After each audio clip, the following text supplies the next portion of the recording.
Et bonsoir, ou bonjour d'ailleurs, selon où vous êtes. Ça y est, c'est parti. Je regarde un peu. Déjà, merci à tous et toutes d'être présents pour notre tout premier Twitch. Donc, une tentative pour nous, mais je crois qu'on a le meilleur parrain qu'on pourrait souhaiter pour ça avec Mathis, qui lui est un expert de l'exercice. Alors, je pense que Mathis et Amel, si vous avez un peu suivi les news, un peu tech, notamment le mois dernier, vous le connaissez sûrement. Je vais le laisser se présenter après, on y reviendra, et notamment avec son talk. Je vais quand même, avant de lui laisser la main, en profiter pour faire un peu d'autopromo, puisque pourquoi pas, après tout. Donc, pour vous parler un peu d'Abil très rapidement, chez Abil, on fait du développement web et mobile, du DevOps aussi, sur les stacks les plus modernes possibles, avec pour ambition de créer et d'animer une communauté de passionnés. Voilà, donc ça, c'est ce qu'on fait en principal. On est en France, au Canada, au Japon depuis quelques mois. On a pas mal d'activités. On a un startup studio, on organise des meet-up hors Covid, donc on espère reprendre bientôt. D'autres formats comme celui de ce soir. Et puis, on a pas mal d'autres contenus sur nos différents réseaux et autres, et pas mal de choses à venir pour 2022. Si vous êtes intéressé, de toute façon, tous les liens sont sur notre profil. Donc n'hésitez pas à y aller, à nous contacter directement ou même via le chat, comme vous le sentez. Donc voilà pour nous. Maintenant que ça c'est fait, je vais pouvoir laisser la main du coup à Mathis pour son talk. Je vais m'effacer. Et Salut puis Adrien. je reviendrai après, je pense que pour qu'on discute un peu, qu'on repasse un peu sur les questions potentiellement ou autres. Et puis voilà. À toi. Yes. Bah, merci. Tu m'entends bien, ouais? Ouais, pour moi c'est bon de mon côté, c'est bon. Super.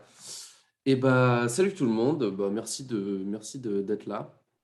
Ce soir, du coup, on va parler de mots de passe, de générateur de nombres aléatoires. On va parler de pas mal de choses comme ça.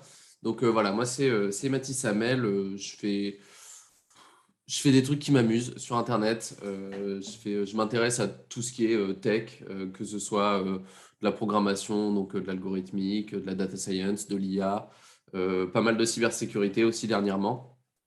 Et donc voilà, j'ai préparé une petite conf là il y a quelques semaines qui parle un petit peu d'un sujet qui me tient à cœur, qui est un petit peu du développement sécurisé autour de ce qui traite des mots de passe notamment et des nombres aléatoires justement.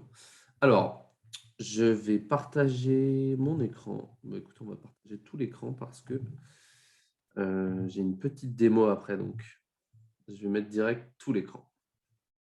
Paf. Là, ça devrait être bon. Oui, parfait. Ok. Bon, écoutez, on va rentrer dans le vif du sujet. Si vous avez des questions au fur et à mesure, je pense que voilà, on fera peut-être un ou deux petits points en intermédiaire et à la fin, je prendrai toutes les questions. On va parler du coup de voilà. Le titre de la conf, c'est comment ne pas générer des mots de passe ou comment générer des mots de passe selon comme vous le lisez. On va discuter d'une histoire vraie d'un gestionnaire de mots de passe. Alors, je ne vais pas en taire le nom, vous inquiétez pas, on va en parler voilà, très ouvertement. C'est le générateur de mots de passe de Kaspersky, enfin le gestionnaire et le générateur de mots de passe, qui était complètement pourri de failles de sécurité jusqu'en 2019, qui a été utilisé donc qui est toujours utilisé par des millions de personnes. Et vous allez voir qu'avec les failles de sécurité qu'il y avait là, euh, ça posait quand même des gros soucis, surtout pour un truc qui est censé protéger les mots de passe de ses utilisateurs. Là, on va voir que c'est en fait un petit peu tout le contraire.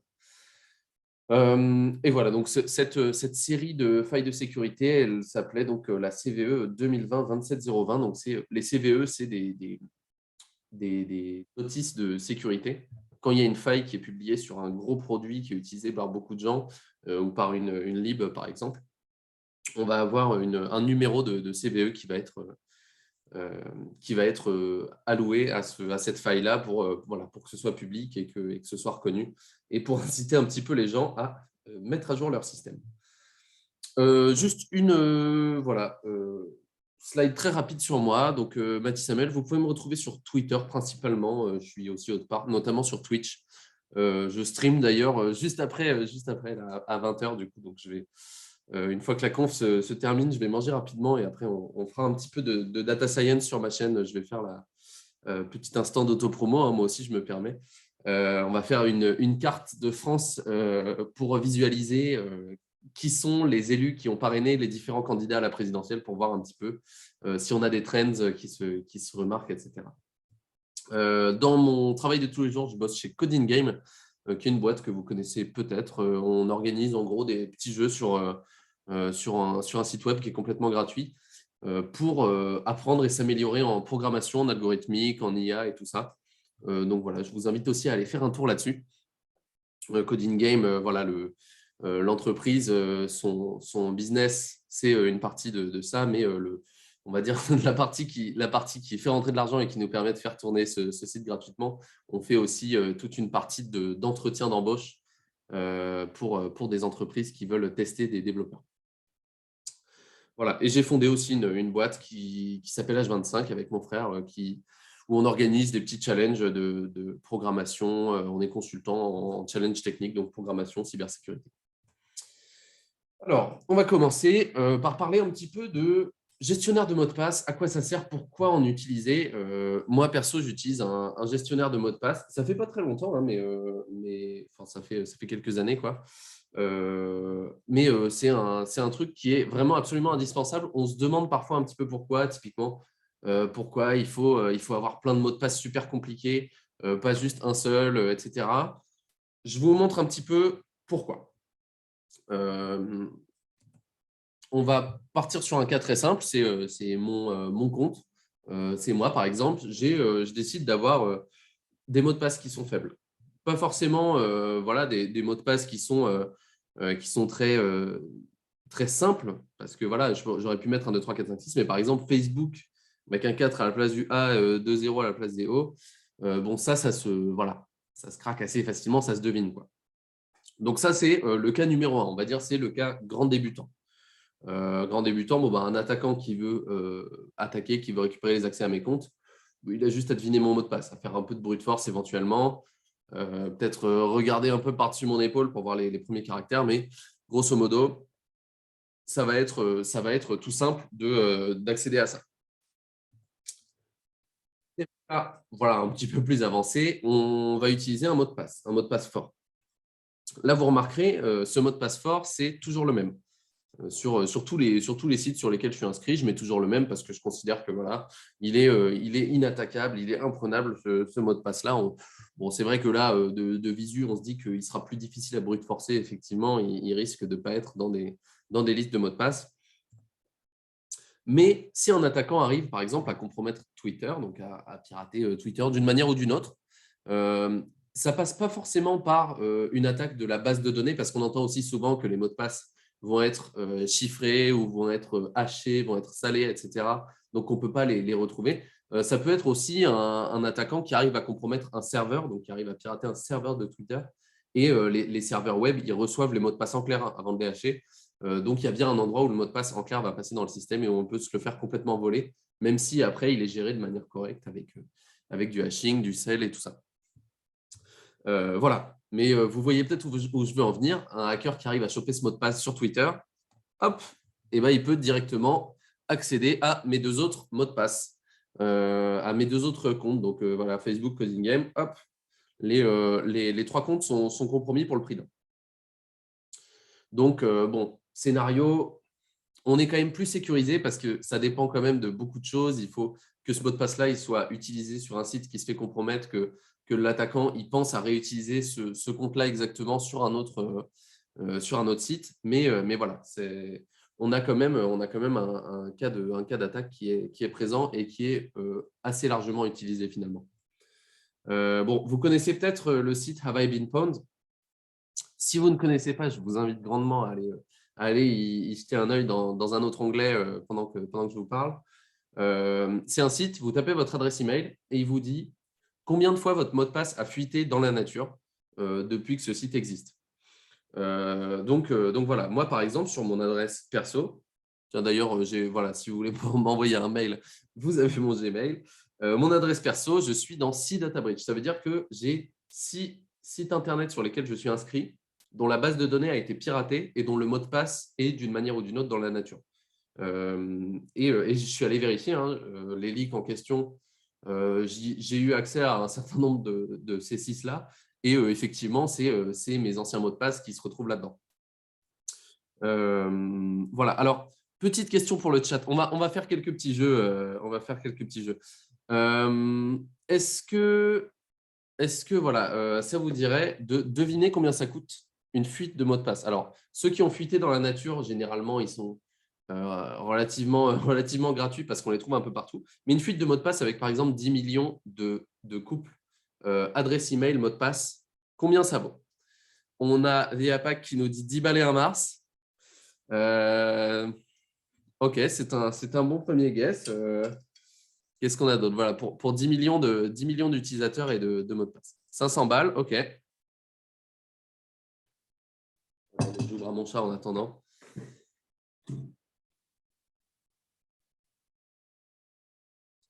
5 000, des millions, milliards. Oui, bah, peut-être pas quand même. Ok, encore un dernier guess là. On finit les enchères. 3 000 euros. Ok, ça risque de vous surprendre, mais un site qui se fait pirater comme ça, dont les données de tous les utilisateurs se retrouvent dans la nature, 10 millions d'utilisateurs et mots de passe, ça vaut sur le marché noir, en fonction des caractéristiques du leak, ça va valoir entre 2 $ et 10 $. Voilà, ça vous donne un petit peu. Donc finalement, le 10 balles et un Mars, on n'était pas très loin, Alexandre. Voilà. Un autre petit truc, du coup, si ça vous arrive d'acheter sur un site un peu bizarre, un compte Spotify, un compte Netflix ou quoi, ce qu'on appelle le marché gris, c'est probablement un compte valide qui a été acheté par une personne, mais qui s'est fait pirater son mot de passe sur un autre site, mais qui réutilisait ce mot de passe-là exactement sur son compte Netflix ou son compte Spotify. Donc voilà, ce que vous faites en fait, c'est juste vous achetez un compte qui a été complètement piraté. Donc, s'il vous plaît, évitez.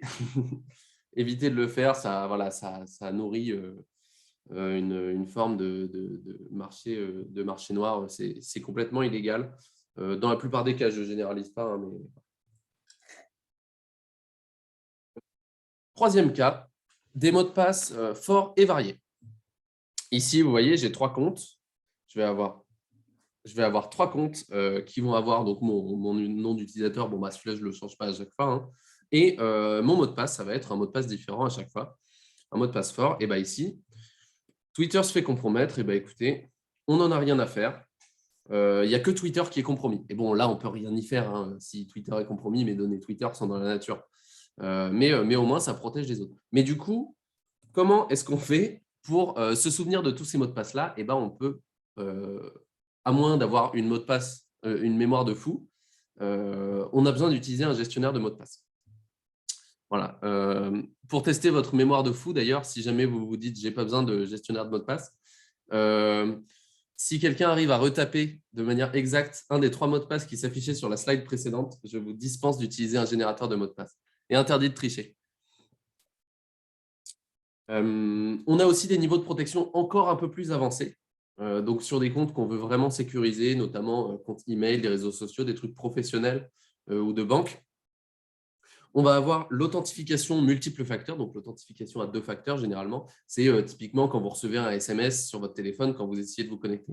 Ça rend le truc encore plus difficile, notamment ça permet de se protéger contre les attaques de phishing, où là, en fait, une attaque par phishing, on va avoir l'attaquant qui va nous envoyer un formulaire qui est réaliste, qui ressemble à celui du site sur lequel il va essayer de nous faire nous connecter. Et donc là, il peut nous voler notre mot de passe là-dessus. Et ça, du coup, si on active l'authentification à 2 facteurs, ça permet de limiter la casse et de ne pas se faire voler son mot de passe là-dessus. On va avoir du coup, bien tenté Pilou, mais ce n'était pas ce mot de passe-là dont je parlais. Donc, on va avoir ça. D'ailleurs, les gestionnaires de mots de passe protègent aussi généralement, ils ont des protections contre le phishing. Notamment, ils vont pré-remplir de manière automatique le mot de passe que sur les sites sur lesquels ils connaissent, donc sur les URL qui correspondent à ceux qu'ils connaissent. Rotation de mot de passe aussi, alors ça, c'est plutôt dans des contextes d'entreprise notamment, où on va essayer en fait de changer le mot de passe régulièrement. Et donc, ça permet de combattre, on va dire, la persistance d'un attaquant, c'est-à-dire que quelqu'un qui arrive à choper un mot de passe à l'instant T, il va pas, en changeant le mot de passe, on peut potentiellement le jeter dehors si jamais son canal d'attaque a été fermé entre-temps. Par exemple, un employé un peu insatisfait de ça, qui garde un mot de passe de prod dans son bloc-notes perso, et ben, du coup, ça va permettre qu'il n'ait plus accès à ce canal-là et ne puisse pas faire de dégâts. Voilà, bon. Tout ça pour dire que les gestionnaires de mots de passe, c'est une bonne chose. Mais maintenant, je vous ai un petit peu spoilé tout à l'heure. Qu'est-ce qui se passe si la vulnérabilité, elle est dans le gestionnaire de mots de passe? Alors, un gestionnaire de mots de passe, ça fonctionne de manière très simple. C'est un truc qui permet, si je résume, si je vraiment je simplifie au maximum, un gestionnaire de mots de passe le plus simple possible, il va avoir une partie où il peut générer des mots de passe, parce que voilà, on n'a pas envie de s'embêter à aller taper des caractères aléatoires à chaque fois. Et on va avoir aussi une autre partie qui est le stockage sécurisé. Voilà. Sur le disque dur, on ne va pas juste stocker dans un bloc-notes quelque part en clair, tel site, tel utilisateur, tel mot de passe, etc. Ce n'est pas des choses qu'il faut faire. Donc, il faut chiffrer le vault, donc le coffre-fort numérique. Il faut le chiffrer avec un mot de passe généralement on appelle le mot de passe maître, celui qui permet d'accéder aux autres mots de passe. Donc, on va avoir un seul mot de passe à retenir. C'est celui-là. Si on le perd, c'est foutu. On ne peut pas récupérer les mots de passe. Mais voilà, ce mot de passe-là, il est du coup, c'est un mot de passe avec du chiffrement symétrique, etc. Il y a plein de choses là-dedans, mais ce n'est pas de ça qu'on va parler aujourd'hui. Voilà. On a du coup deux composants principaux à sécuriser quand on crée un générateur de mot de passe. Ces deux composants-là, si on les fait bien, tout se passe bien. Par contre, c'est vraiment deux points des points of failure. Donc, des endroits où vraiment ça peut se passer de manière catastrophique. Et c'est un petit peu ce qui s'est passé chez Kaspersky. Alors, on va prendre d'abord un petit exemple avec KeePass. Donc, KeePass, qui est un gestionnaire et générateur de mots de passe open source. Comment est-ce qu'eux, ils génèrent un mot de passe? Voilà. Donc là, on va faire le titre de la conf, c'est How to Generate Password. Voilà. Je vous montre comment on génère un mot de passe et après, je vous montre comment il ne faut absolument pas faire. Donc, comment on le fait de manière propre? On va faire comme KeePass. Alors, c'est du C#. Le C#, il est assez facile à lire finalement. En gros, ce qu'il va faire, là, c'est la fonction qui va générer un caractère aléatoire. Qu'est-ce qu'elle fait, cette fonction? Elle prend en entrée un char set, donc un ensemble de caractères possibles, parmi lesquels on va piocher, et une source aléatoire, c'est-à-dire un générateur de nombres aléatoires. Ce générateur, on va lui dire « génère-moi un nombre entre 0 et la taille de mon tableau », et on va prendre le caractère qui est à la position correspondante. Voilà. C'est ce return pwchar7 crochet i. Ça va du coup return le caractère qui est à la position i, i étant un nombre aléatoire qu'on est tiré. On a aussi la fonction qui va générer un mot de passe complet. Bon, ça, c'est pareil, c'est tout simple. Hein. On va prendre ce grand mot de passe, ce grand ensemble de caractères, on lui dit « appelle-moi n fois la fonction qui va générer un caractère ». Donc, tous ces caractères-là vont être indépendants. Ils vont être tirés de manière aléatoire. C'est un générateur de nombres aléatoires qui est sécurisé. On va voir un petit peu plus tard ce que ça veut dire. Et alors, on a un petit truc. Oui, la toute dernière ligne, enfin l'avant-dernière ligne, après l'accolade, on peut aussi, dans ce générateur de mot de passe-là, dire « je ne veux pas de caractères qui apparaissent plusieurs fois dans le même mot de passe ». Je ne sais pas trop à quoi sert cette option, mais voilà, c'est un truc qu'on peut activer. Qui permet du coup, à chaque caractère qu'on tire, on va l'enlever du char set de l'ensemble de caractères possibles. Voilà. Alors maintenant, on va voir comment les vrais rockstars génèrent des mots de passe. Et quand je dis rockstar, bien évidemment, c'est ce type de rockstar-là. Alors, on va parler un petit peu du Kaspersky Password Manager. Donc, c'est un tool de la suite d'outils Kaspersky. Voilà, ça coûte, c'est quoi, 15 balles par an? Oui, j'imagine, ça ne doit pas être par mois. Eux, leur génération de caractères aléatoires, ils la font un petit peu différemment. C'est-à-dire qu'avant, on prenait un nombre entre 0, un nombre entier entre 0 et la taille de notre ensemble de caractères. Et ce nombre-là, on prenait l'indice qui correspondait et c'était le caractère. Là, on va faire un petit peu différemment. On va appeler donc la fonction random.random deux fois. Voilà, donc random.random, c'est une fonction qui nous génère un nombre flottant entre 0 et 1. Et on va donc multiplier ces deux nombres-là ensemble. Et ensuite, on va multiplier ça par la taille de l'ensemble de caractères pour avoir l'index dans notre charset. Voilà. Ça, bon, finalement, ça revient quasiment. Alors, si on le faisait juste R1 fois len de charset, par exemple, ça reviendrait quasiment exactement à ce que fait KeePass. Mais là, on multiplie deux valeurs entre 0 et 1. On les multiplie entre elles et ensuite, on multiplie, on met à l'échelle pour avoir un truc entre 0 et n. Bon, le souci, c'est que ce truc-là, ce n'est pas du tout uniforme.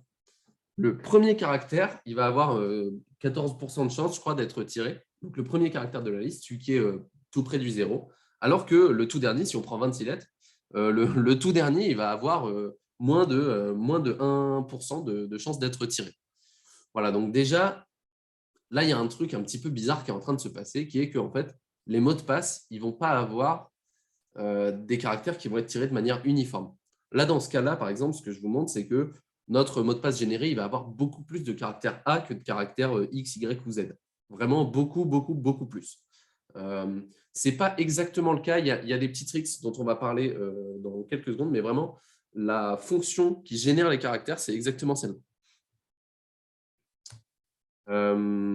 Est-ce que, alors voilà, c'est une question qu'on va se poser plusieurs fois parce qu'il n'y a pas que ça comme connerie dans le manager de Kaspersky. Est-ce que c'est une backdoor? Est-ce que c'est un truc malveillant?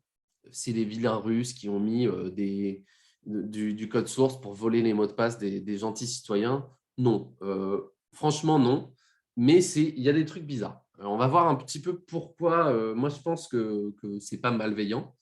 Et une explication probable de pourquoi ils ont fait ça. Alors, déjà, le KPM, donc KPM, c'est Kaspersky Password Manager. Ils utilisent du coup une table de caractères qui est dynamique. Donc, c'est-à-dire qu'en fait, on ne va pas toujours utiliser, par exemple, les lettres de A à Z dans cet ordre fixé que je vous ai montré. On va avoir ce truc-là. Dès qu'un caractère va être tiré au sort, il va être en fait placé tout à la fin de la liste. Et du coup, par la suite, il aura beaucoup moins de chances d'être tiré. Comme il est dans la fine queue de la distribution des tirages aléatoires, il sera vraiment dans ceux qui ont peu de chances d'être tirés. Donc finalement, par exemple, au premier tirage, on aura beaucoup de chances de tirer un A, mais si on prend le A en premier tirage, il sera mis à la toute fin et du coup, le A, il sera plus du tout probable dans la suite des caractères. Par contre, le B, ça deviendra le nouveau caractère le plus probable. Voilà. Donc, la distribution de probabilité, elle va changer au cours du temps sur les lettres, mais on va toujours garder cette espèce de courbe où les premiers caractères de la liste vont avoir de grandes chances d'être tirés. Alors, pourquoi est-ce qu'ils font ça? Déjà, voilà, au lieu de faire du random complet, le gestionnaire de mot de passe de Kaspersky, il va biaiser vers des caractères qui sont considérés non humains, c'est-à-dire qui ne vont pas apparaître fréquemment dans des textes humains. Donc, par exemple, on va avoir en fait au début, la liste, elle est initialisée avec les lettres K, X, W, des trucs comme ça, des lettres, les premières lettres du mot de passe vont avoir de grandes chances d'être des lettres qui sont peu fréquentes dans les langues, voilà, en français, en anglais par exemple. C'est fait, ça, pour se protéger contre une méthode de brute force de mot de passe qui s'appelle la méthode Markov, enfin, des méthodes basées sur des chaînes de Markov, qui sont notamment utilisées chez Hashcat, chez John the Ripper, donc qui sont deux grands outils pour craquer des mots de passe, pour brute forcer plein de hash successivement. Qu'est-ce que c'est un brute force Markov? Ce qu'on fait, c'est que les mots de passe, si on essaye de brute forcer un mot de passe, on va se dire c'est un humain qui l'a généré, il va y avoir des mots, il va y avoir des motifs qui ont du sens. Et donc pour ça, attendez, je vais backtracker un peu, sinon ça va vous faire peur. Les modèles de Markov, du coup, ce qu'ils vont avoir, c'est ils vont essayer d'extraire des motifs. Par exemple, après, je ne sais pas, après un Q, on va souvent avoir un U dans la langue française. Et c'est un modèle qui va du coup essayer de faire apparaître ce genre de motif-là dans les mots de passe qu'il va générer aléatoirement pour essayer de brute forcer les mots de passe. Donc, on va prendre, pour créer un modèle de Markov qui va brute forcer des mots de passe, on va prendre un dataset de mots de passe qu'on a récupéré je ne sais où. Ça peut être, par exemple, on a un grand dataset de mots de passe assez connu qui s'appelle RockU, qui contient 14 millions de mots de passe qui ont vraiment fuité dans la nature. Il y en a des beaucoup plus grands qui ont été publiés depuis. Mais voilà, ce qu'on va faire, c'est que on va apprendre des règles. Alors, je ne vais pas vous expliquer exactement comment ça marche, un modèle de Markov, etc. Mais en gros, on va se dire, par exemple, TH en anglais, ça correspond peut-être au mot the, par exemple. Et donc, du coup, dans les mots de passe, on va avoir beaucoup de gens qui mettent un E minuscule, un E majuscule ou un 3 derrière. Ça, c'est un des motifs que, par exemple, va apprendre notre modèle. Par exemple, la lettre 2 aussi, la lettre 2. Le chiffre 2 va souvent être suivi par 0, 2, 1 pour faire 2021, par exemple, ou 2022, si vous avez des mots de passe faibles, mais qui sont à jour. Et donc, ces règles-là, elles vont nous apprendre à générer plein de mots de passe. On peut après générer de manière aléatoire des mots de passe qui vont avoir tendance à se conformer à ces règles-là. Donc, à dire, si mon mot de passe il génère un truc qui a le chiffre 2, je vais avoir de grandes chances d'avoir un 0, 2, 1 derrière pour faire 2021. Voilà. Donc ça, si on prend des lettres rares dans les mots de passe que l'on génère, donc dans les mots de passe, pas qu'on essaye de craquer, hein, dans les mots de passe qu'on essaye de générer pour soi, si on prend des lettres rares, les modèles de Markov ils vont avoir beaucoup plus de mal à les craquer parce qu'ils vont moins souvent essayer de proposer des lettres comme ça et des motifs un petit peu bizarres. Donc, en fait, on va essayer de prendre un petit peu à contre-pied ces modèles-là qui vont craquer les mots de passe. J'y reviens un petit peu plus tard, mais je trouve que c'est complètement con de faire ça alors qu'on a plein d'autres techniques et en fait, il n'y a pas vraiment besoin de ça pour se protéger. Alors, on va, voilà, sur ce petit graphique tout simple, je vous montre un petit peu. Alors, en abscisse, on va avoir la difficulté, entre guillemets, la difficulté que va avoir un modèle de Markov à craquer le mot de passe, donc qui est généré par ces différentes méthodes. Et l'entropie, c'est donc la part d'aléatoire un petit peu. C'est une mesure de l'aléatoire qu'on a dans le mot de passe. Un humain, par exemple, il va générer des mots de passe qui sont peu aléatoires et qui vont être faciles à craquer avec des modèles de Markov. Un mot de passe complètement aléatoire, il va avoir, donc le fully random, il va avoir une entropie qui est très élevée, il va être difficile à craquer par un modèle de Markov. Mais le modèle KPM, donc Kaspersky, ils vont avoir une difficulté très élevée, donc ils vont vraiment aller à l'opposé de ce que va essayer de deviner la chaîne de Markov, et au détriment d'un petit peu d'entropie. Voilà, parce qu'ils vont avoir une distribution qui n'est pas parfaitement uniforme, et donc ça va un petit peu miner l'entropie. Voilà. C'est une bonne idée. De base, l'intention est bonne de sacrifier un peu d'entropie pour gagner un peu d'efficacité contre cette attaque-là qui est assez réelle. Hein. Quand on récupère un hash de mot de passe, généralement, on va le passer dans H4, dans John the Ripper, qui eux, ils ont leur chaîne de Markov qui sont déjà pré-générées et tout ça. Voilà, c'est malin. Mais en fait, si on sait que notre cible, elle utilise le KPM, ce serait super facile d'entraîner une chaîne de Markov qui va apprendre, par exemple, le premier caractère, il a 15% de chance d'être un K ou je ne sais quoi. Le deuxième caractère, derrière un K, ça va être avec de grandes chances tel autre caractère, etc. Et donc, en fait, on peut du coup complètement sacrifier complètement passer à travers ce mécanisme de protection qui est en fait du coup un mécanisme où ils ajoutent des faiblesses.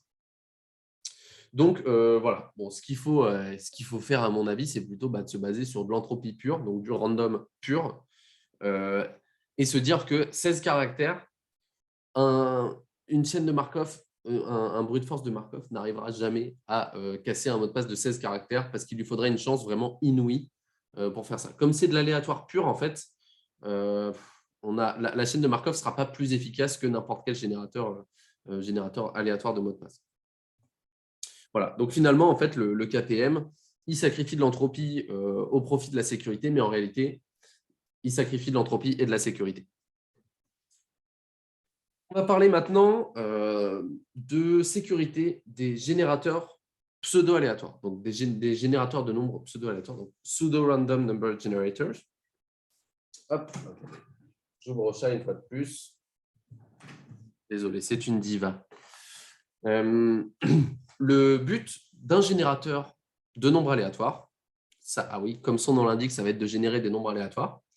En fait, ce qu'il va faire généralement, c'est qu'il va générer des bits. Des bits qui vont supposément ne contenir pas d'informations mutuelles. C'est-à-dire qu'à partir d'un bit, on peut pas, il n'y a aucune corrélation entre les différents bits générés par le générateur. Et c'est ça qui est très important. Après, ces bits, on peut en faire vraiment ce qu'on veut et généralement, on va les convertir dans des nombres pour en faire d'autres trucs.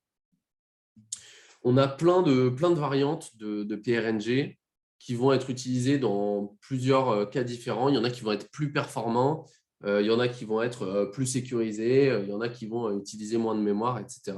C'est un petit peu comme tout, on a l'embarras du choix sur ces trucs-là. La plupart des générateurs de nombres pseudo-aléatoires sont faibles et prédictables, comment on dit, prévisibles. Donc, c'est-à-dire que si vous utilisez le random, par exemple, de Python, de C++, Ruby, JS, Java, etc., sur les 20 langages les plus utilisés au monde, je crois qu'il y en a 18 qui utilisent par défaut un RNG qui est vulnérable à des attaques. Java est particulièrement mauvais. Il utilise un truc qu'on appelle le LCG, dont on va parler juste maintenant d'ailleurs. Les LCG, c'est des générateurs congruentiels linéaires. Alors, qu'est-ce que ça veut dire? L'acide, c'est la graine. On va en reparler un petit peu plus tard. Une graine, c'est une valeur. Alors, voilà, c'est une valeur aléatoire qui est préchoisie. C'est un petit peu bête à dire parce qu'un générateur de nombres aléatoires, on va devoir lui donner un petit peu d'aléatoire en entrée. Donc, cette valeur-là, typiquement, on peut prendre leur système à la microseconde près. On va pouvoir générer ça à partir des mouvements de souris, etc. Et ensuite, donc, cette graine-là, une fois qu'on l'a, on la passe au générateur de nombres aléatoires. Donc, on a besoin de la faire qu'une seule fois. Et ensuite, on va pouvoir générer une suite de nombres aléatoires. Donc ici, x0, c'est une valeur qu'on fixe. Donc on va dire, par exemple, voilà, c'est l'heure actuelle à la microseconde près. Et donc ça nous fait une valeur qui a déjà un peu d'aléatoire dedans, qu'on va avoir du mal à reproduire, à prédire, etc. Et ensuite, chacune des valeurs suivantes qu'on va vouloir produire avec notre générateur, on va dire x, donc la valeur suivante, on va multiplier la valeur actuelle par une constante qui s'appelle, qui est A, qui est toujours la même. Hein, par exemple, pour Java, A, c'est 13 millions et quelques, plus C, donc on va rajouter une constante. Java, ça doit être un truc genre plus 3. Et on prend modulo M. Donc M, c'est généralement, c'est le nombre de bits qu'on veut. Donc on va prendre 2 puissance 32, par exemple, si on veut générer un entier de 32 bits. Et donc ça, voilà. À partir d'une valeur, on va la multiplier par un nombre, on va ajouter un autre, on prend le modulo, et ça nous donne une valeur aléatoire. Cette valeur aléatoire-là, on la prend, on la retransforme avec exactement la même opération, et ça nous donne encore la suivante, etc. Voilà, donc bon, vous ne fiez pas particulièrement à ces formules de maths, si vous voulez. Mais en gros, ce qu'on peut voir, c'est que si on arrive à récupérer une seule valeur que sort le générateur de nombres aléatoires, une seule valeur en entier, on peut prédire la suivante, et du coup, on peut prédire celle qui suit, celle qui suit, celle qui suit, etc. Donc, à partir d'une valeur qui est sortie par le générateur de nombres aléatoires, on peut prédire toutes celles qui suivent.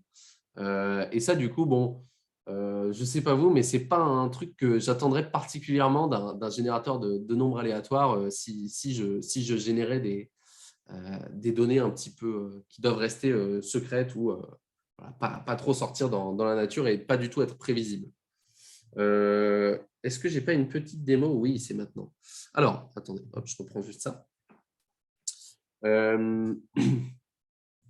Petite démo en Java, du coup. C'est une démo que j'aurais pu faire dans beaucoup d'autres langages, mais Java, je vous l'ai dit, hein, elle utilise les LCG.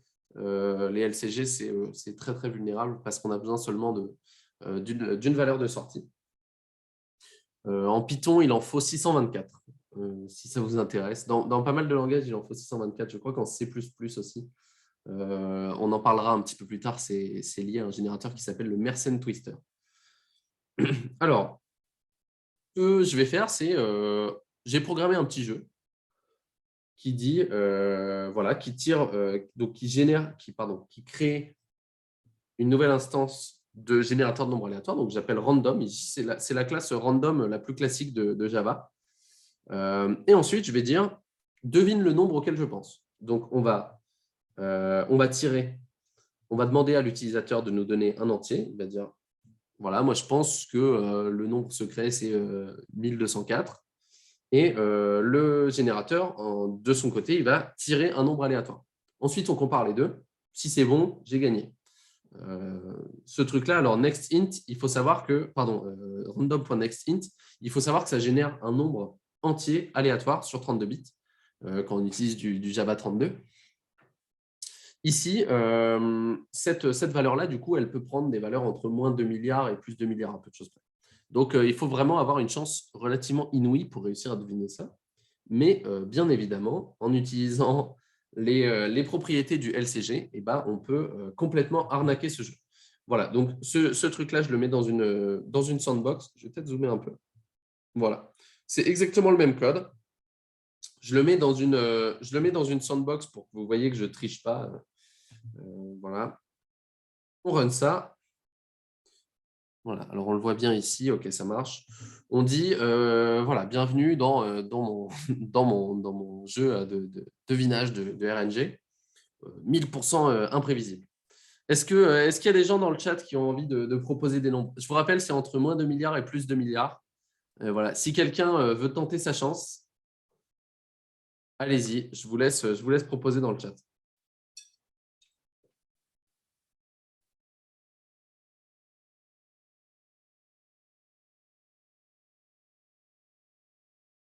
Alors, j'en ai un là. 2, 7, 4, 6, 2, 4, 7. Salut le blob. Hop. Ah, il y a des viewers de chez moi qui viennent, c'est cool. 2, 7, 4, 6, 2, 4, 7. Ah non, ils pensaient à, c'est combien, 13 milliards? Bon, voilà, 1 milliard, pardon, 1 milliard 366. On en a un autre qui nous dit 69. Et ben, allez, c'est parti. Un Lyonnais, on dirait. Raté aussi. Ouais, 0, bah écoute, Yann, peut-être qu'on a une chance inouïe et que ce sera 0. Non plus. Bon, dommage. Maintenant, je vous propose qu'on laisse mon petit script Python jouer. C'est un script, voilà, il est tout simple, hein, vraiment. Il prend une dizaine de lignes. C'est ça, j'ai réimplémenté le générateur de Java. Alors voilà, on les a les valeurs là d'ailleurs. Ici, c'est la valeur A et ici, c'est la valeur C du LCG. Et ici, M qui est égal à 2 puissance 48. Donc ici, l'état interne du générateur, il est à 48 bits. Ici, du coup, hop, je vais run le programme. On me demande de donner N1. Voilà, alors on va prendre celui-là. Il a besoin de 2 valeurs consécutives. J'ai un peu menti en disant qu'il n'en faut qu'une.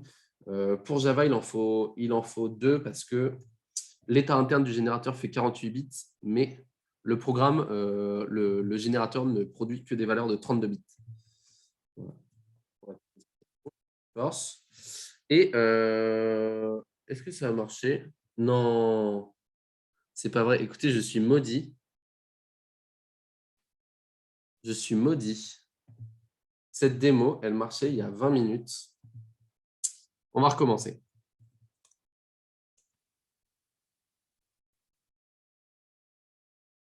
On va en refaire un. Je ne sais pas où ça s'est mal passé. Alors, je sais qu'entre deux versions de JVM, on peut se retrouver avec des soucis. N1, N2 ici. Ok, c'est bon. Ouf, j'ai eu peur. Ok, et donc là, il a trouvé la seed aléatoire. Donc ça, c'est un truc qui est généré par l'horloge système, etc. Il y a pas mal de valeurs. Et ensuite, il me dit, voilà, on a cette valeur-là qui sort en premier, puis celle-là. Et ensuite, ça va être ce moins 1,6 milliard là. Ici, ça va être la valeur suivante. Vous allez voir. Je peux même le mettre là comme ça. Je vais remettre un petit 1, 2, 3, 4. Vous allez voir, elle est là. Voilà. Celle qui finit par 999.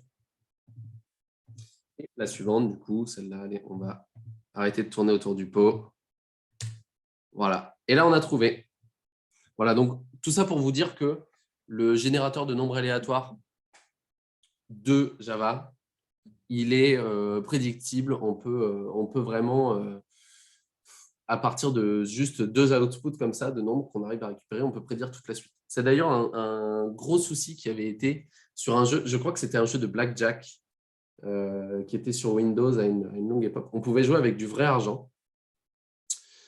C'était un jeu en ligne de Blackjack et on pouvait jouer du vrai argent. Et sauf qu'il y a des gens qui se sont rendus compte que côté serveur, il y avait un générateur de nombres aléatoires qui était prédictible. Et du coup, ils se sont fait plein d'argent parce que du coup, ils arrivaient à prévoir exactement les cartes qu'ils allaient avoir. Voilà. Hop. Qu'est-ce qu'on fait maintenant si on a besoin d'avoir un aléatoire qui est non prévisible? Parce que voilà, là, je vous l'ai montré, dans la plupart des langages, on va avoir un aléatoire qui est prévisible, qui est vulnérable à certains types d'attaques. On va faire appel à ce qu'on appelle un CSPRNG. Alors, le PRNG, donc c'est Pseudo-Random Number Generator. CS, ça veut dire Cryptographically Secure, donc sécurisé sur le plan de la cryptographie. Souvent, on trouve ça dans les packages cryptographiques, tout simplement. Tous les packages cryptographiques ou presque en ont. Parfois, c'est déjà intégré au langage. Typiquement, en Rust, en Go, c'est déjà des CSPRNG par défaut qui sont utilisés. Alors, ce n'est pas le cas dans tous les langages parce que généralement, ces générateurs-là, ils vont être un poil moins performants. Ils vont pouvoir générer moins de nombres entiers par seconde. Bah, vous l'avez vu, hein, en Java, c'est tout simple. Hein. Il faut faire une multiplication, une addition, un modulo, et on a la valeur suivante. Un CSPRNG, ça va être plus compliqué. Généralement, il y aura des opérations un poil plus lentes. Et du coup, c'est souvent par considération de performance que ce n'est pas intégré par défaut au langage. Typiquement, en Java, on a une classe qui s'appelle SecureRandom, que voilà, je vous recommande fortement d'utiliser si vous utilisez du random à des fins vraiment autres que juste générer des nombres à la volée, comme ça. Voilà. Donc, un générateur de mot de passe, bien évidemment, ça a besoin d'un CSPRNG, donc d'utiliser un générateur qui est cryptographique et non un générateur quelconque de nombres entiers.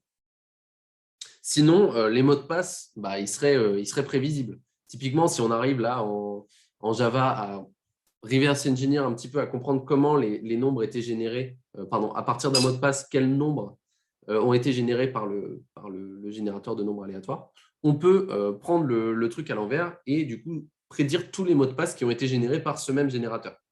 Du coup, ce serait un petit peu bête d'utiliser un PRNG tout ça. Kaspersky, quel RNG ils vont utiliser? Ils vont utiliser du coup un générateur de nombres aléatoires qui s'appelle le Mersenne Twister, dont on parlait un petit peu avant. Le Mersenne Twister, malheureusement, c'est pas du tout sécurisé. C'est celui qui est utilisé par défaut dans Python, en C, C++, je crois que c'est celui-là aussi. Voilà, c'est celui-là où on a besoin de choper 623 outputs du générateur, donc c'est quand même significativement plus que l'autre, mais il y a quand même pas mal de scénarios d'attaque qui vont matcher. Kaspersky, du coup, ils utilisaient un générateur de nombres aléatoires qui était complètement prédictible. On va se reposer cette question, du coup, est-ce que c'est une backdoor? Est-ce que c'est volontairement vulnérable? Probablement pas. Une fois de plus, je suis convaincu que c'est juste, ils ont pris au plus simple. Il n'y a pas eu de review de sécurité derrière, de sécurité cryptographique notamment, et donc ils ont laissé passer ce gros souci passer chez Kaspersky. Troisième point qui est assez intéressant, donc on en parlait un petit peu pour les LCG, donc les générateurs, notamment celui de Java. Les PRNG, ils ont un paramètre qu'on appelle la seed, la graine, qui est une valeur d'initialisation. Si on la fournit pas au RNG, alors attendez, je reviens un petit peu en arrière. Là, typiquement, voilà, dans mon new random, ici, je n'ai pas donné de paramètre d'initialisation. Là, j'aurais pu donner un nombre et ça me l'aurait initialisé. Mais voilà, on peut fournir cette graine. Et 2 instances de générateurs de nombres aléatoires qui vont être instanciés avec le même paramètre seed, ils vont donner la même séquence. C'est parce qu'on utilise des opérations qui sont déterministes. Et donc, cette graine-là, si on a en fait le même aléatoire, entre guillemets, en entrée, toutes les sorties vont être identiques pour deux générateurs qui vont avoir la même graine. Par exemple, là, c'est sur suite Python. Si j'initialise mon random avec une graine qui est égale à 1, 2, 3, 4, que je génère ensuite 2 nombres entre 1 et 10 000, je vais avoir donc 7221, 1915. Je recommence, je réinitialise mon générateur de nombres aléatoires avec cette graine-là. Je recommence exactement la même opération et je me retrouve avec exactement les mêmes valeurs en sortie. On a vraiment un générateur. Les 2 générateurs sont identiques en tout point et vont produire les mêmes nombres au même moment. Enfin, au même moment, pardon. Ce n'est pas à l'instant même, hein, ces nombres, ils vont sortir. Le premier qui va sortir, c'est 7221. Le deuxième, c'est 1915, quelles que soient les conditions extérieures. Donc, si on arrive à faire fuiter l'acide d'un générateur de nombres aléatoires, ça rend tous les nombres derrière prévisibles.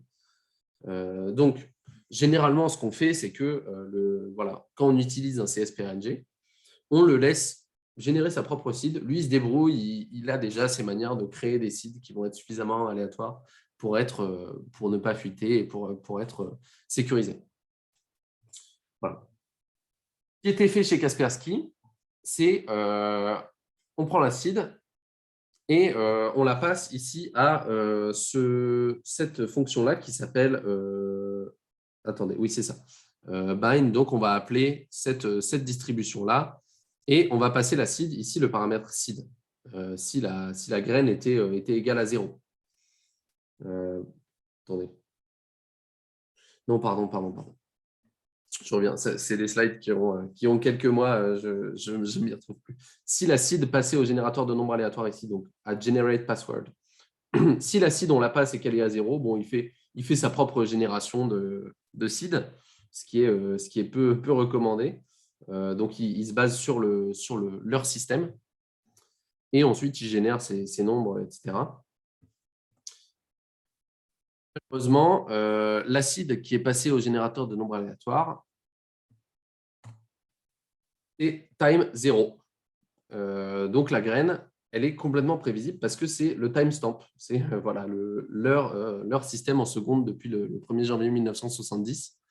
Donc, cette graine-là, qui est censée être un truc qu'on doit défendre à tout prix et qu'on doit avoir le plus aléatoire possible parce que c'est de la sécurité de l'acide que va dépendre tout le reste, que va dépendre donc la protection et la non-prédictibilité des autres valeurs qui vont être produites. Et bien ici, cette seed-là, on peut complètement la récupérer et ensuite instancier son propre générateur à la maison qui va être du coup avoir exactement les mêmes paramètres et produire exactement les mêmes mots de passe.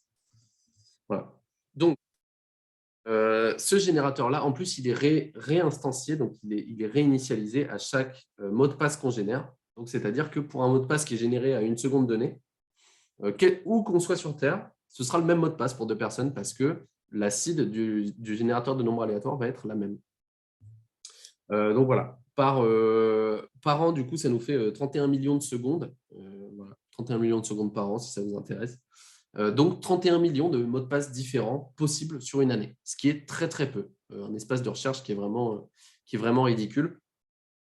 Ça se brute force vraiment en moins d'1 minute. Donc vous avez juste à instancier ce générateur-là 31 millions de fois, lui faire générer le mot de passe qui correspond à la seconde donnée et vous avez tous les mots de passe possibles sur l'année.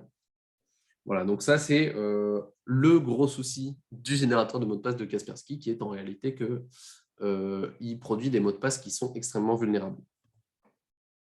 Voilà. Troisième et dernière fois qu'on se pose cette question, est-ce que c'est une backdoor? Une fois de plus, je ne pense pas. Mais voilà, c'est là, au bout d'un moment, c'est trop gros, quoi. Il faut...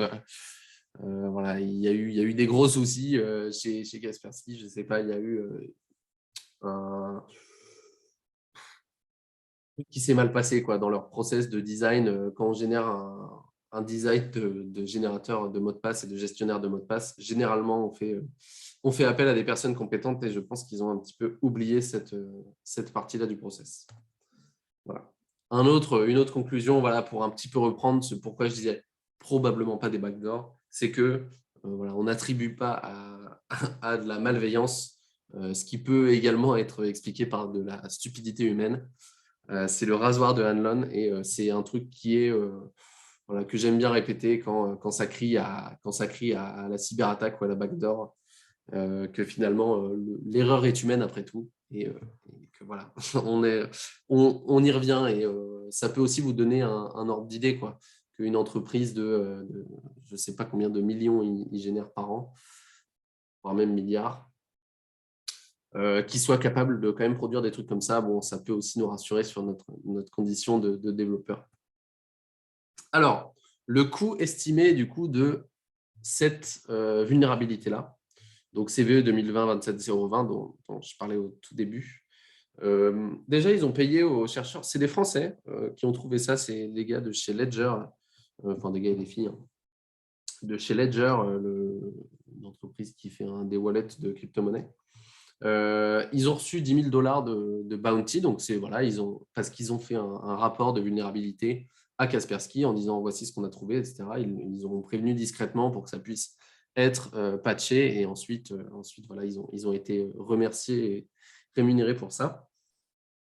Les utilisateurs, bah, voilà, on leur demande de réinitialiser tous leurs mots de passe parce que bah, finalement tout est vulnérable et donc on n'a pas particulièrement envie de leur laisser ces mots de passe là vulnérables dans la nature. Donc déjà, grosse défiance vis-à-vis des utilisateurs. Enfin, moi, si j'utilise un gestionnaire de mots de passe et du jour au lendemain on me dit bonjour, changez tous vos mots de passe, je serais peut-être un petit peu plus méfiant à l'avenir et je me demanderais ce qui s'est passé, quoi.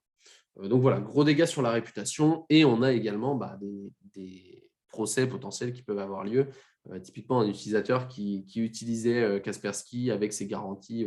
Je ne sais pas si contractuellement ils ont des garanties ou quoi, mais un utilisateur qui se ferait pirater parce qu'il a utilisé ça et que son mot de passe était faible, bah, potentiellement voilà, des répercussions aussi légales là-dessus. Voilà. Pour conclure un petit peu sur cette conférence, on va avoir, c'est un cycle un peu simplifié du développement que je vous présente là. Voilà, ça part de l'idée, une feature, on va avoir l'idée, le code, on teste, on fait de la review, on déploie, on monitor, etc. Donc, ça, c'est un petit peu, on va dire, le pipeline DevOps. Bon, désolé, ça fait longtemps que je n'ai pas fait de DevOps, donc ça va peut-être changer un petit peu ce paysage-là depuis, mais grosso modo, c'est l'idée. Si on se rend compte d'une erreur qu'on a fait, on s'en rend compte à cet endroit-là, donc au niveau de la prod, ça coûte cher. C'est coûteux en développement, en réputation, bah, comme vous l'avez vu en fait avec ce Kaspersky Password Manager. Une erreur qu'on débusque plutôt en amont de ce type-là, ça va être beaucoup moins coûteux et protéger un petit peu plus aussi la réputation de notre équipe de développeurs. Donc, finalement, il y a un petit peu ce truc-là de intégrer de la sécurité dans tous les étages du process, où qu'on puisse en intégrer, on en met. Voilà, il y a ces trois termes un petit peu qu'on retrouve assez souvent qui correspondent exactement à cette mentalité-là. Donc, le security shift left, donc voilà, on essaye d'attraper les erreurs le plus tôt possible dans le pipe, on essaye de mettre la sécurité le plus tôt possible dans le développement. DevSecOps, Security by Design, tout ça, c'est des termes qui correspondent exactement à ça.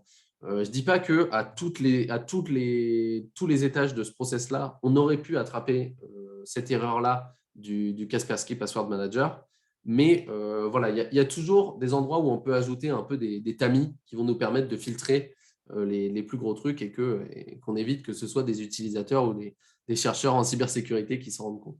Et ce n'est pas uniquement valable sur la cybersécurité, c'est valable sur beaucoup d'autres choses. Voilà. Je vous remercie. Adrien, est-ce que tu as eu des questions de ton côté? Yes. Alors, donc déjà, on a une question de… déjà, merci beaucoup, avant tout. On va peut-être commencer par ça. C'était très cool. Et on a eu une première question de Diane, mais je crois qu'elle a trouvé sa réponse juste après. Il y a aussi le blog qui nous conseillait justement la machine à inventer des mots de Science Étonnante qui parle des chaînes de Markov. Voilà. Ah oui, tout à fait. Pour ceux qui n'ont pas vu ce message, du coup, allez-y. Et puis, on avait aussi une question de Elia62. Alors, si tu as le chat devant, je vais peut-être te laisser la lire parce Ouais, qu'elle est un peu longue et je pense que tu vas peut-être pouvoir la découper, justement. yes. Alors, plutôt qu'une chaîne de 15 caractères aléatoires, c'est pas plus sécurisé d'utiliser par exemple 5 mots aléatoires. Méthode XKCD. Ce serait utile au moins pour le mot de passe maître et encore plus fort si on mélange les langues. En fin de compte, la faille, c'est le mot de passe maître car entropie certainement plus faible. Oui, tout à fait.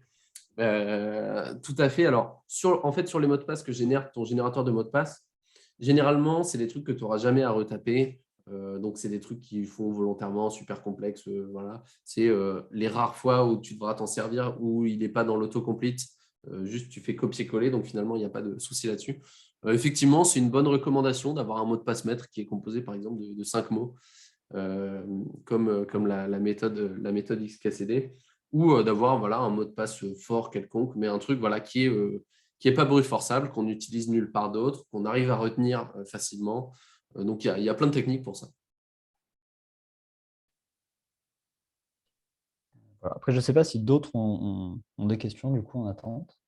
Mais ouais, en tout cas, merci beaucoup. Du coup, ça, donc c'est pour ceux qui ne le savent pas, c'est plutôt une avant-première, c'est ça, Mathis, puisque le talk a été sélectionné pour le prochain Devox en Oui, avril. tout à fait. Très cool. C'est la première fois que je le présente en public, là, ce soir. Ouais, Donc voilà, ça m'a permis de me top. rendre compte que ma démo Java est encore un peu buggée. La première fois que je l'ai fait, elle n'a pas du tout marché parce que ma JRE s'était mise à jour dans la nuit. Aujourd'hui, je ne sais pas d'où ça vient, mais voilà. Ah, bah ça, c'est toujours Et du coup, ouais, la je démo la publique. présenterai à quelques autres occasions, et notamment Devox à Paris là, en avril, je crois. Très cool. Donc, pour ceux qui ne savent pas, Devox, c'est une conf autour du dev et avec pas mal de sujets divers d'ailleurs. Et donc, ce sera du 20 au 22 avril, il me semble. Pas très cool. Yes. Félicitations. On va peut-être pas te retenir très longtemps parce qu'il faut que tu manges à un moment entre les deux lives. Sinon, donc, tu es chez Coding Game depuis peu, c'est ce que tu nous disais. Il y a des projets là qui arrivent, des choses un peu justement sur des formats peut-être Twitch ou autres que vous préparez? Ouais. Ouais. Bah, j'ai annoncé là, il y a quelques semaines que je me lançais un petit peu sur l'aventure YouTube aussi. C'est un truc qu'on me demande beaucoup. Ouais. Et du coup, oui, je vais, avec Coding Game, me lancer sur une chaîne YouTube. Voilà, je vous lance un petit peu en exclu quelques topics. On va avoir voilà, tout ce qui est programmation compétitive. Ah oui, merci, je n'avais pas coupé mon écran. Ouais, non, t'inquiète. Tout ce qui est programmation compétitive et préparation aux entretiens d'embauche, parce que finalement, Coding Game, on fournit des services pour faire passer des entretiens d'embauche à des devs, donc voilà, des petites ressources pour vous aider à vous entraîner là-dessus. Très cool. Très cool. Je pense que ça, c'est des trucs qui nous intéresseront. Et puis voilà, nous-mêmes en interne, on met en place des simulations d'entretien. Donc, pourquoi pas y participer à un moment ou à un autre. Voilà, je lance un appel à tous les habiles qui sont là, qui regardent. Avec plaisir. Carrément. Et ouais, voilà, effectivement, le blog qui demandait s'il y avait le replay. Donc, il y aura pendant les 2 semaines sur notre chaîne. Et puis derrière, on va, je pense, d'ici la semaine prochaine ou celle d'après, après un peu de cut, on le mettra sur notre chaîne YouTube, ouais, effectivement. Très cool. Et si plus personne n'a de questions et autres, je pense qu'on va te libérer. Yes. Voilà, que tu puisses te nourrir un peu. Et Et s'il y puis, en a qui sont trop timides voilà. pour poser des questions dans le Ouais. chat ou qui trouvent une super question après coup, mes DM sont toujours ouverts sur Twitter notamment. Et voilà, très cool. Très cool. Donc, allez suivre Mathis en masse un peu partout. Allez manger vous aussi pour le retrouver à 20h, du coup, pour un